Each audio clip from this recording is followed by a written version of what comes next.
Yo, welcome back, kembali lagi di channel Atowa Hayato. Bagaimana kabar nakama sekalian? Semoga selalu baik-baik saja. Kemunculan naga Momonosuke yang besar telah membuat kegemparan di seluruh Onigashima.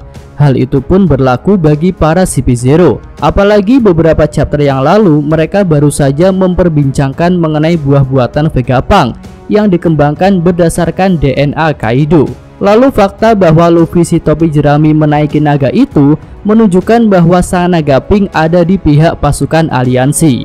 Nah, bagian awal chapter ini menunjukkan perbincangan Denden Mushi antara CP0 yang ada di Onigashima dengan seseorang di luar sana. Pembicaraan itu berisi langkah antisipasi yang akan dilakukan oleh pemerintah dunia jika Kaido benar-benar dikalahkan. Ternyata pemerintah dunia sudah memutuskan untuk mengambil alih negeri Wano jika Kaido itu benar-benar kalah, dan ternyata hal itu merupakan perintah langsung dari atas. Kemudian untuk melancarkan rencana itu mereka sudah mengirim beberapa kapal yang terlihat sudah hampir sampai ke wilayah Wano Kuni. Wah, tentu ini adalah hal yang sangat mengejutkan dan Mimin rasa sangat erat kaitannya dengan rencana Im-sama dan Gorosei yang akan melakukan pembersihan secara besar-besaran. Ya, di sini Mimin rasa Im-sama sudah tahu jika Kaido memang akan kalah pada pertempuran ini. Karena jika kita perhatikan, waktu pertempuran di Onigashima ini hanya satu malam saja. Tentu tak akan cukup jika pemerintah dunia baru bergerak ketika pertempuran sudah dimulai. Jadi tentu mereka sudah bergerak beberapa hari yang lalu sebelum pertempuran terjadi. Kemudian jika bukan karena perintah Im-sama langsung, tentu para petinggi pemerintah dunia dan angkatan laut tak akan percaya jika Rocky seperti Luffy bisa mengalahkan Kaido yang bahkan sudah bekerja sama dengan Big Mom. Oke, selanjutnya orang yang menelpon dari jauh itu meminta para CP0 yang ada di Onigashima untuk memberikan update informasi terbaru mengenai situasi pertempuran. Para CP0 yang ada di Onigashima pun melaporkan bahwa peta kekuatan sudah berubah dengan drastis. Awalnya 30.000 pasukan Kaido versus 5.400 pasukan samurai dan aliansi, tapi saat ini sudah berubah menjadi 12.000 pasukan Kaido versus 8.000 pasukan samurai dan aliansi. Pimpinan CP0 yang ada di Onigashima tampak terkejut dengan situasi yang sedang berjalan. Bahkan dia tak percaya jika Kaido akan kalah.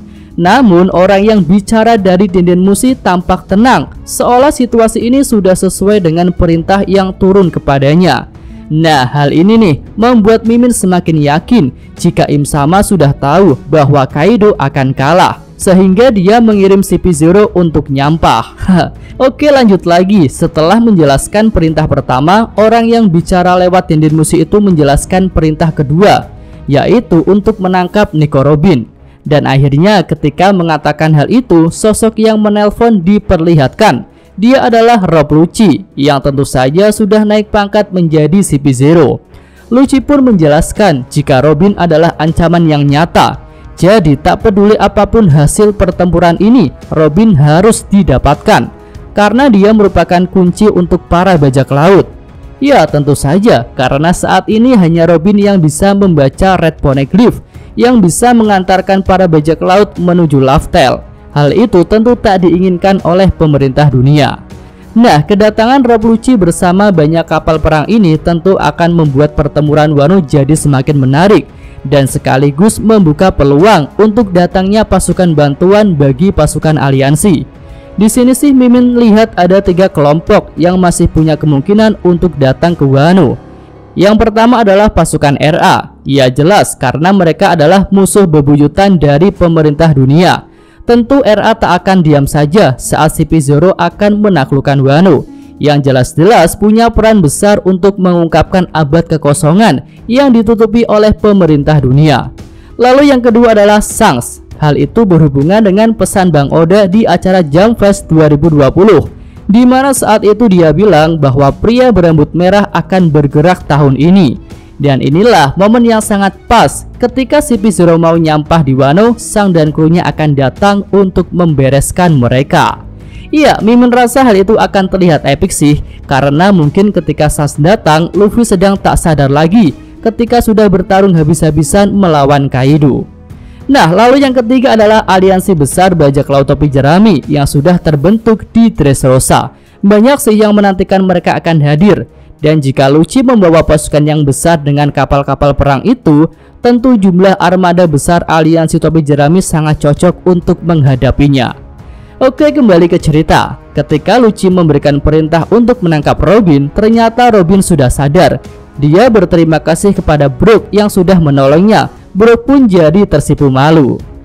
Lanjut, kita beralih ke scene berikutnya. Di sini menunjukkan keadaan Pulau Onigashima yang akan mendarat 5 menit lagi. Di bawah pulau itu, naga Momonosuke tampak berusaha keras untuk membuat awan api yang besar, tapi dia tetap tak bisa melakukannya.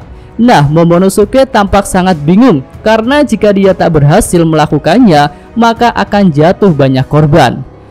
Nah, untuk kasus Momo ini, Mimin rasa dia akan tetap berhasil sih, tapi ya nunggu injury time dulu. Jadi nanti kalau pulau itu sudah mepet banget, barulah naga Momonosuke akan berhasil membuat awan api.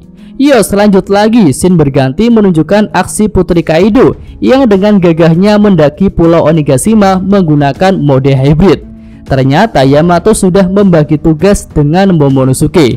Dia bertugas untuk menyingkirkan bahan peledak yang ada di Onigashima agar bisa mengurangi jumlah korban jika pendaratan Onigashima memang tak bisa dihentikan. Lalu setelah sampai di kastil, Yamato berubah ke wujud full Zoannya dan kemudian lari sekuat tenaga menuju gudang penyimpanan bahan peledak. Ya, selanjut lagi kita masuk ke menu utama pada chapter ini, yaitu scene pertarungan antara Sanji versus Queen. Di sini Queen masih menggunakan mode hybridnya. Dia menyerang Sanji secara bertubi-tubi menggunakan cakar dan juga pedangnya. Tapi Sanji masih bisa menghindar dan menahan serangan-serangan itu. Nah, ternyata Queen punya maksud tertentu hingga dia menyerang Sanji secara beruntun. Tujuannya adalah untuk membuat Sanji terdesak hingga dia mau menggunakan Red Switch lagi. Tapi Sanji tak memperhatikan ucapan Queen. Dia masih sibuk mencari tahu hal aneh apa yang terjadi pada dirinya.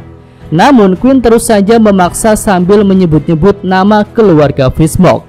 Dan tentu Sanji bakal baper jika ada yang nyebut nama keluarga Fishsmoke di hadapannya. Dan saat itu seketika serangan laser Black Coffee dari Queen melesat. Sanji sih berhasil menghindar, bahkan dia langsung menyerang balik dengan tendangan Diabel Jambe. Tendangan berapi itu menghantam Queen dengan telak, tapi tubuh Queen yang kuat seakan tak terpengaruh. Dia pun bangkit dengan cepat. Nah, pada titik ini Sanji memikirkan cara terbaik untuk bisa mengalahkan Queen. Karena jika terus seperti ini, tak akan ada habisnya. Queen akan terus bangkit lagi. Ya, dari segi stamina, Zoan Dinosaurus memang sangat unggul. Sebelumnya, Chopper juga sudah kehabisan tenaga ketika melawan Queen. Sementara itu, Queen terlihat belum kehabisan tenaga sama sekali, walaupun sudah bertarung cukup lama dengan wujud Zoannya. Nah, selanjutnya Queen yang sudah bangun berganti ke mode full Zoan. Dia mengatakan akan menunjukkan kemampuan sesungguhnya dari dinosaurus, makhluk kuat yang sudah menguasai bumi selama lebih dari 100 juta tahun. Queen pun mengambil ancang-ancang dengan membuat leher dan ekornya jadi sejajar, dan kemudian dengan cepat tubuh bagian tengahnya meluncur ke depan, sementara badan dan keempat kaki Queen tertinggal di belakang. Ya, pada wujud ini Queen benar-benar terlihat seperti ular raksasa. Lalu dengan luncuran yang cepat itu, Queen bisa menangkap tubuh Sanji dan kemudian melilitnya. Semua orang yang melihat aksi Queen ini jadi terkejut sekaligus merasa bingung, memikirkan cara untuk menyelamatkan Sanji yang sudah terlilit dengan kuat. Nah, pada titik ini Queen benar-benar ingin memaksa Sanji untuk menggunakan kekuatan teknologi Jerma. Bahkan Queen mengatakan bahwa tulang-tulang Sanji akan tetap hancur walaupun Sanji bisa menggunakan Busou Shokuhaki. Namun di sini Sanji masih bertahan dan tidak memakai Red Switch-nya. Kemudian seolah ingin memamerkan hasil penelitiannya, Queen memunculkan dua roket dari tubuh yang tertinggal di belakang. Queen menamakan roket peluncur itu dengan nama roket Branchio. Tapi ketika Queen menyebutkan nama roketnya, roket itu langsung meluncur dan mengenai dirinya sendiri yang berada tepat di bagian depan. Nah, setelah itu Queen jadi marah-marah pada tubuhnya sendiri dan dia kembali melakukan kesalahan yang sama.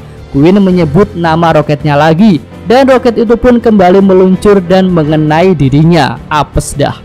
Iya, kocak banget sih Queen ini ya. Tapi kekuatan dari roket itu cukup lumayan sih.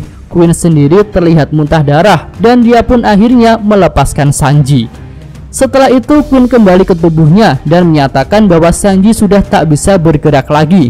Tapi hal mengejutkan terjadi. Sanji berdiri dengan sempoyongan. Tulang-tulangnya terlihat patah hingga Sanji tak bisa berjalan dengan baik. Tapi secara perlahan tulang-tulang yang patah itu sembuh kembali dan tubuh Sanji pun kembali seperti semula. Pemandangan ini membuat orang-orang yang melihatnya jadi terkejut. Sementara itu Sanji sendiri mulai menyadari jika tubuhnya memang sudah tidak normal lagi, dan itu akan membuatnya sama seperti saudara-saudaranya yang lain. Nah, di saat Sanji sedang termenung memikirkan hal aneh itu, Queen ternyata sudah berubah lagi ke mode hybridnya dan dengan cepat menyerang Sanji menggunakan pedang. Tapi di luar dugaan, pedang Queen patah ketika mengenai kepala Sanji. Ya, pada titik ini Sanji merasa sudah berubah menjadi monster seperti saudara-saudaranya yang lain. Dan tentu chapter ini telah menguak misteri-misteri besar tentang Sanji yang bahkan sudah muncul ketika arc Baratie, yang saat itu fisik Sanji terlihat sangat kuat ketika menahan serangan dari anak buahnya Don Krieg. Lalu ada juga beberapa kejadian lain terkait Sanji ya, yang juga akhirnya bisa dijelaskan di chapter ini. Misalnya kemampuan Double Jambi Sanji yang pertama kali muncul ketika melawan Jabura. Lalu luka retak Sanji ketika beradu kaki dengan Virgo juga sepertinya bisa sembuh sendiri. Bahkan Mimin rasa keanehan tubuh Sanji itu harusnya sudah terlihat saat dia masih kecil. Karena Sanji yang katanya seorang anak kecil biasa masih bisa bertahan walaupun sudah dihajar oleh 3 bocah cyborg yang kekuatannya melebihi orang dewasa.